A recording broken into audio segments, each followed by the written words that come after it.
Hello, good evening to all. आशा करता हूँ कि आपका सैटरडे संडे का वीकेंड अच्छा गया होगा। कल फिर से मार्केट शुरू होने वाली है, तो ये वीडियो मैं देर रात अपलोड इसलिए कर रहा हूँ कि कुछ अपडेट्स हमें मिल जाए।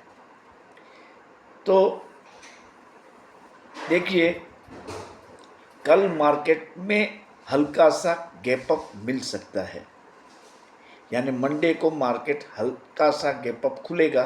क्यों?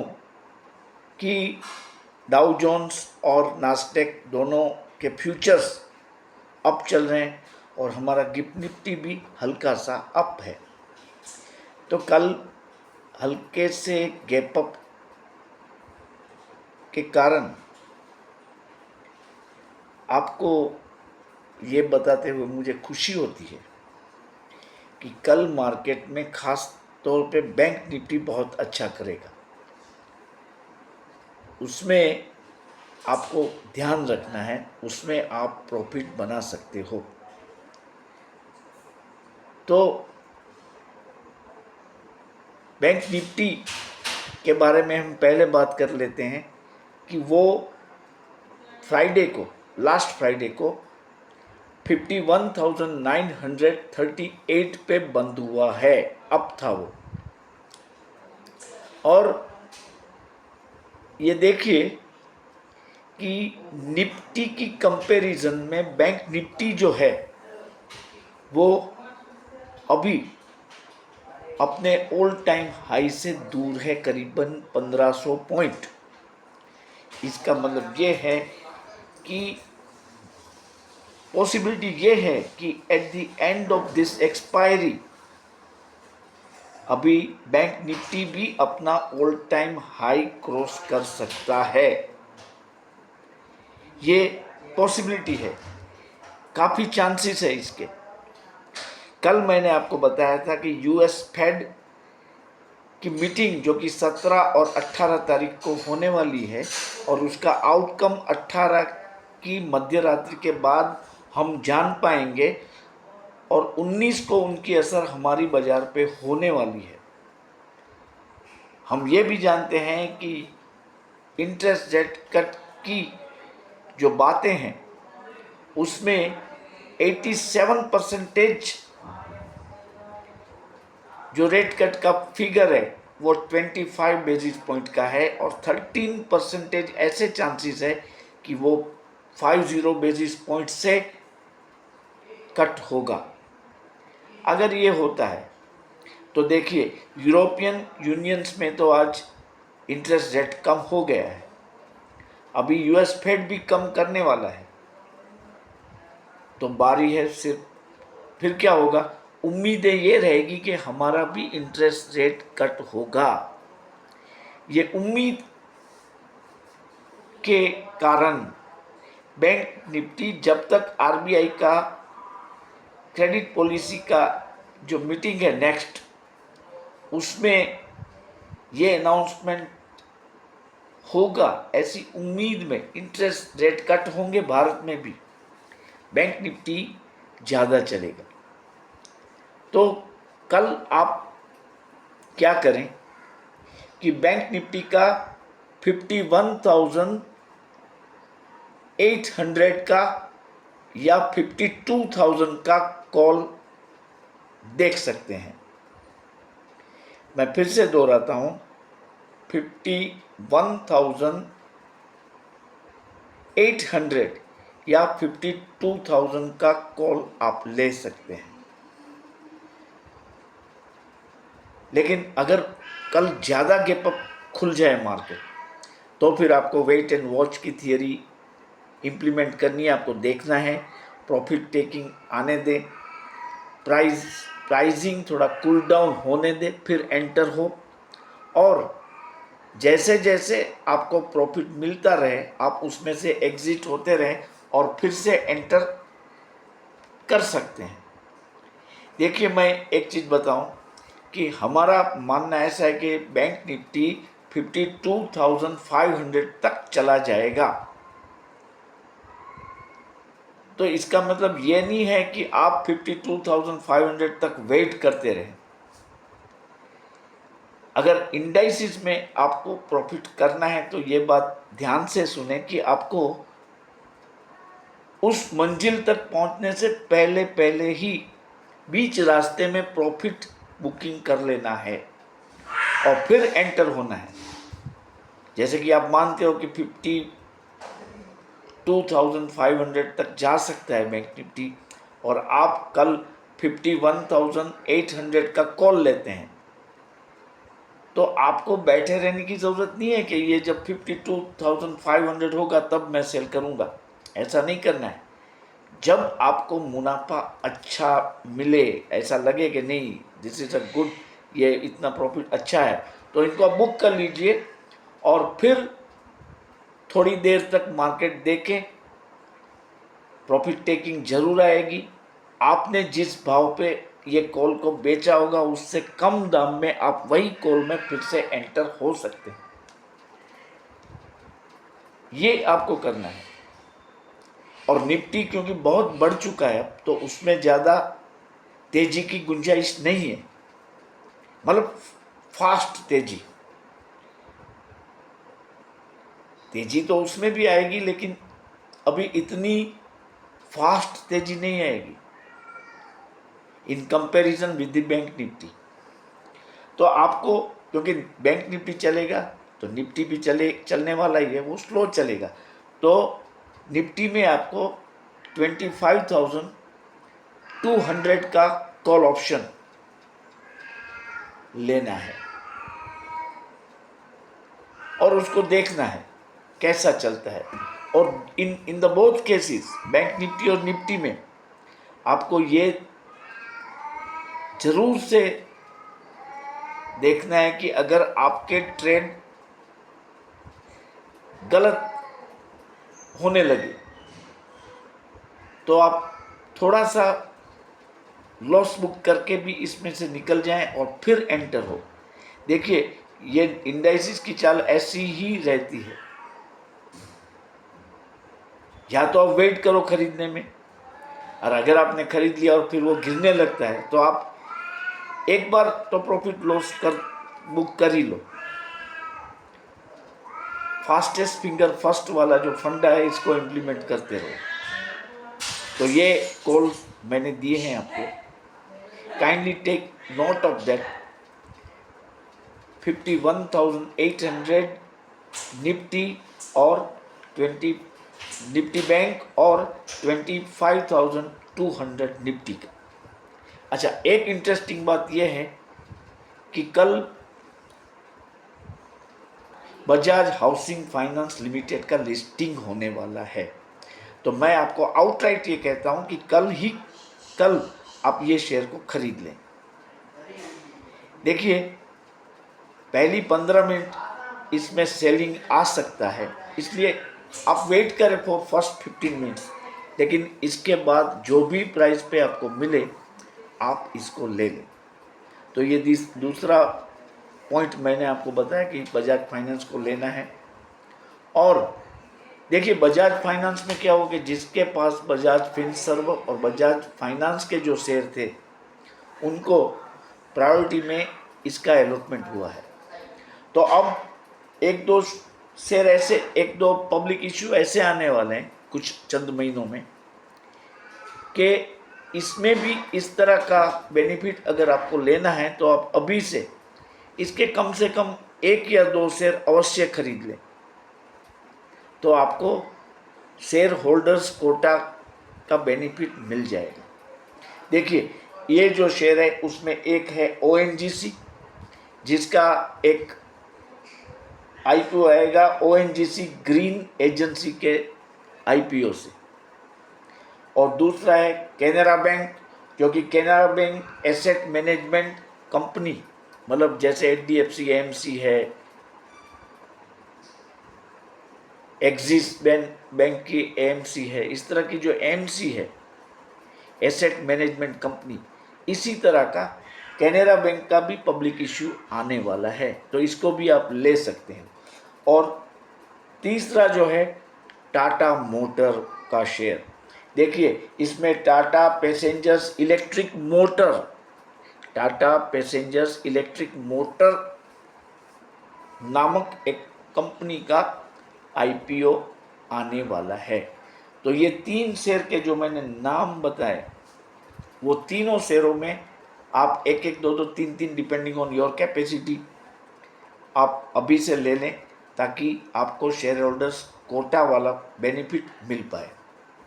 और तीसरी बात, जो कि सबसे अच्छी बात आपको लगेगी शायद, कि रिलायंस में कल मूवमेंट आ सकता है, पॉजिटिव मूवमेंट।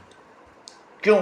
कि क्रूड ऑयल के दाम बढ़ रहे हैं। अभी अब तक गिर रहे थे, अब बढ़ रहे हैं। क्यों बढ़ रहे हैं?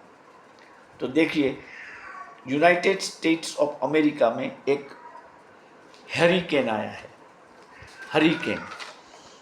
तो वो जो फ्रांस साइट करके जो हरिकेन था, वो कैटेगरी की 2 का था, और उसने काफ़ी नुकसान किया है ऑयल प्रोडक्टिंग फील्ड में। इसके कारण करीब 1.5 lakh barrels American crude oil का उत्पादन कम होने का अनुमान एक्सपर्ट्स लोगों ने दिया है। इसके कारण आज WTI क्रूड में करीबन 2.09% की तेजी हो गई, और ब्रेंट क्रूड में भी करीबन 1% तक की वृद्धि हुई है। यह वृद्धि आगे जारी रहेगी, जो रिलायंस के लिए अच्छा होगा। तो आप इसको ऑब्जर्व करें, रिलायंस के शेयर को, और जो भी प्राइस है उससे पीछे वाला कॉल ऑप्शन आप नज़र में रखें, लीजिए। लेकिन इसको होल्ड मत रखें लंबे। अगर वो गिरने लगता है तो देखो, रिलायंस में मैं आपको बताऊं कि वो बहुत जल्दी गिर जाता है। 46 वाला call 36 rupees in the twinkling of an eye हो जाएगा। इससे अच्छा है कि आप 46 वाला कॉल 44.50 में या 45 में ही सेल करके निकल जाए। फिर देखें भाई अब क्या होता है, धक्का लगता है फिर से आगे बढ़ता है।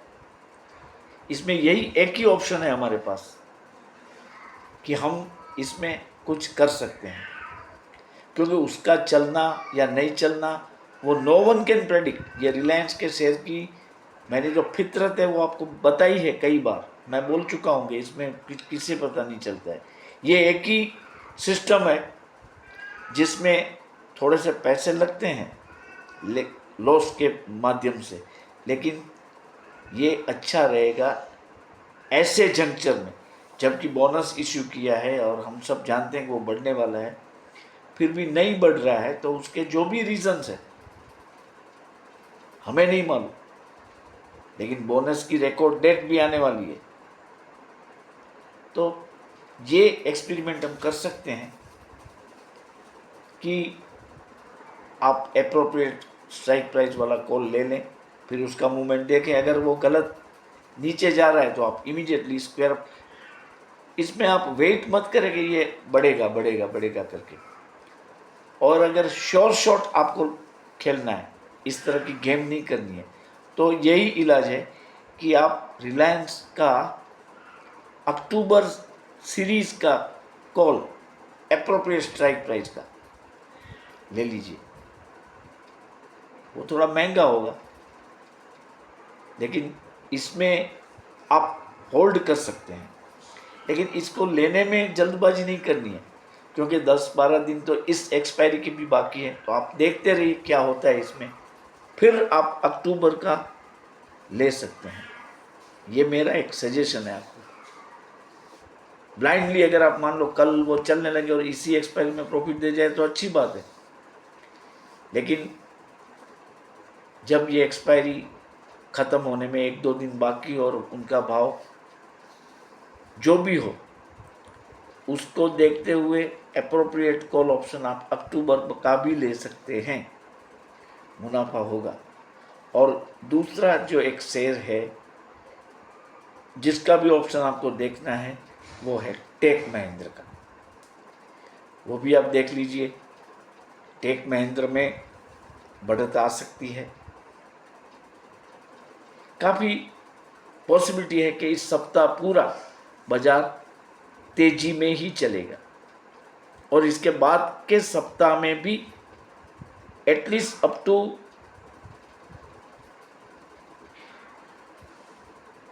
से ट्यूसडे, नेक्स्ट ट्यूसडे बाजार बढ़त के साथ ही चलेंगे।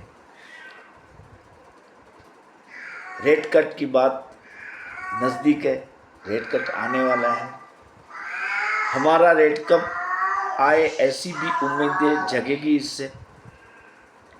तो अगर आप फ्यूचर को देखें, नियर फ्यूचर को, 1 वीक 2 वीक, तो मैं तो ये मानता हूँ कि हमारी बाजार तेजी में रहेगी।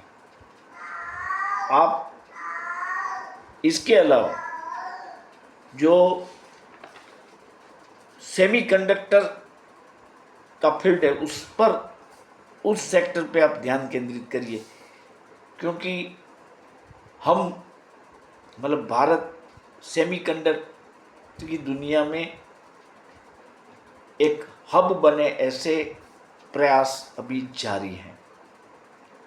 तो मैं जो कंपनी का नाम लेता हूँ उसको आप लिख लीजिए और उस पर नज़र रखिए। देखिए, HCL टेक्नोलॉजी है, MIC इलेक्ट्रिक कंपनी है, फिर डिक्सन है। डिक्सन वो तो महंगा शेयर है लेकिन वो अच्छा कर सकता है इस फील्ड में। टाटा एलेक्सी है।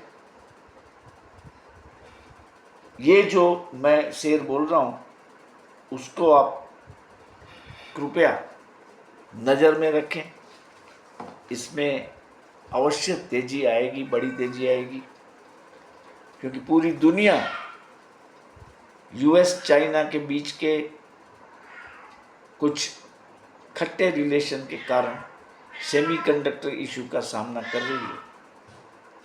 और सेमीकंडक्टर कैसी चीज़ है कि जो घड़ी से लेके हवाई जहाज तक ज़रूरी है। हमारे प्रधानमंत्री श्री अब सिंगापुर गए थे रिसेंटली, तो वहाँ भी इसके बारे में कुछ बातें हुई है। फोकस गवर्नमेंट का है इस पर। आप भी आपका फोकस रखें, क्योंकि railway, defence, non conventional energy, इसकी तो बातें हो गई है, वो तो अच्छे है ही है, लेकिन सेमीकंडक्टर की जो बात है वो अब तूल पकड़ेगी। आपको अभी से उसमें अगर इन्वेस्टमेंट करना आप शुरू करेंगे तो अवश्य फ़ायदा होगा। कल मार्केट के लिए मैं बहुत ही पॉजिटिव हूँ। वन साइड व्यू दे सकता हूँ कि कल बाजार बढ़त के साथ खुलेंगे। जो कॉल मैंने बताए हैं वो आप ले लीजिए, अच्छे रहेंगे, मुनाफा होगा।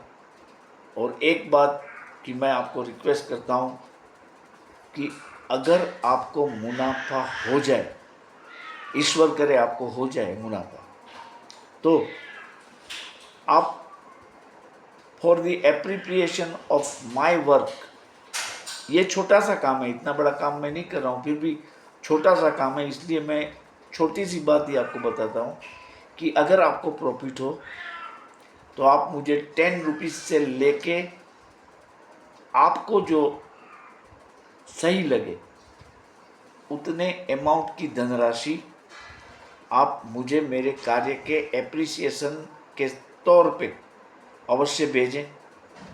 मैं मेरा नंबर आपको दे चुका हूँ, फिर भी मैं दोहराता हूँ, 9824233350।